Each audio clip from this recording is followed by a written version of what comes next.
Most people imagine that it's only oil over which wars have been fought. But increasingly, other resources are becoming sources of major conflict. Wars over water, as I wrote in my book, Water Wars. Increasingly, wars over land. Even the biofuel issue is a war over land.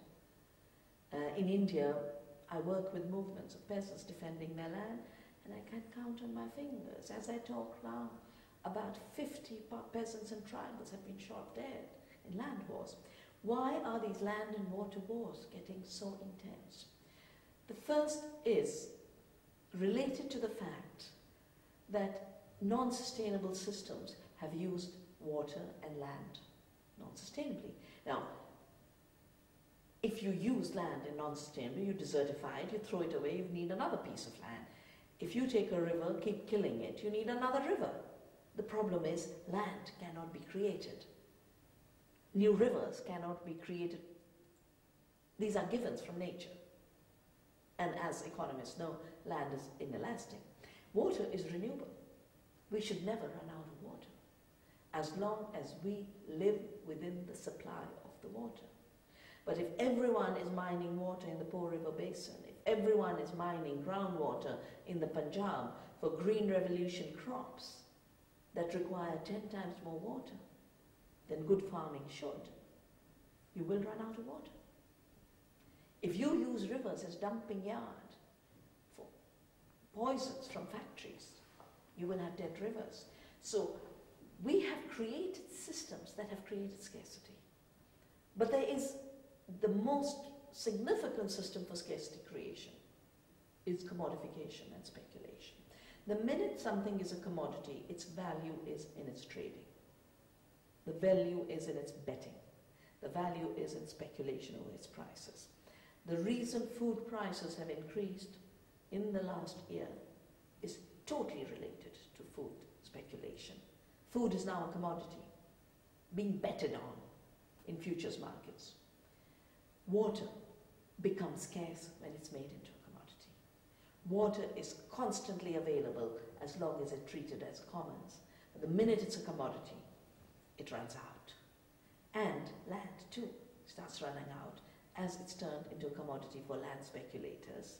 We can see it happen around the world as building mafias take over. And then there's never enough land. Not for farming, not for cities, not for people, not for pavements, not for plazas.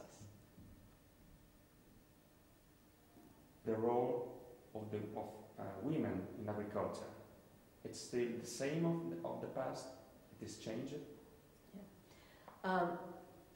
Women were really, in my view, the ones who domesticated plants, created agriculture.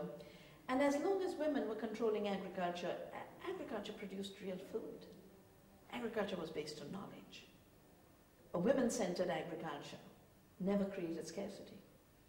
As long as women controlled the food system, you didn't have 1 billion people going without food, and you didn't have 2 billion going obese and with diabetes.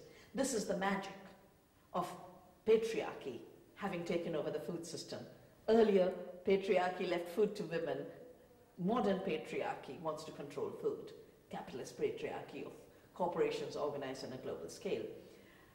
As women are removed from the food system, food gets degraded. The food economy declines.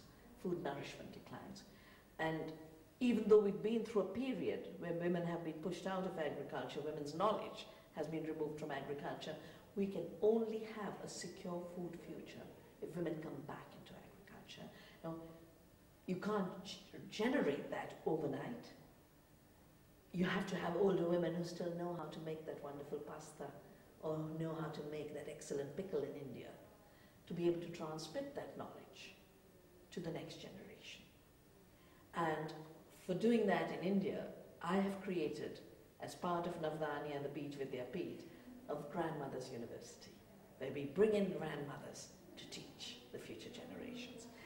That too can only happen when the young people are made aware through joy that there's knowledge there that should not be lost, that there's value in memory, as a very, very famous author, Milan Kundera, has said, the struggle of people against power is the struggle of memory against forgetting.